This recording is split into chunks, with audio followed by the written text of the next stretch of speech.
Hello everyone. If you're facing this error in Battlefield 6 or Battlefield Red Set, there's a problem with your game setup. Please reinstall your game.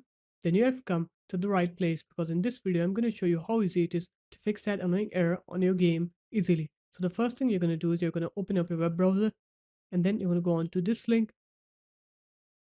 I'm going to put this link into the description of the video.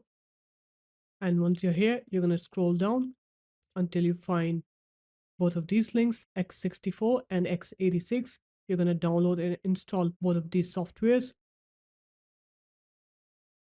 And once you're done with downloading and installing both of these, then what you're going to do is you're going to open up your game platform, either Steam or EA. You're going to right click on your Battlefield 6. You're going to go into properties, go into installed files, click on verify integrity of game files here. And once you're done with that, you're going to go ahead and restart your computer. And after you're done with the restart, now when you open up your game and click on play, you'll see that you won't get that error anymore. So there it is, guys. That's how easy it was. If you guys found this video helpful, make sure to leave a like, comment, and subscribe to the channel. And I'll see you in my next video. Peace.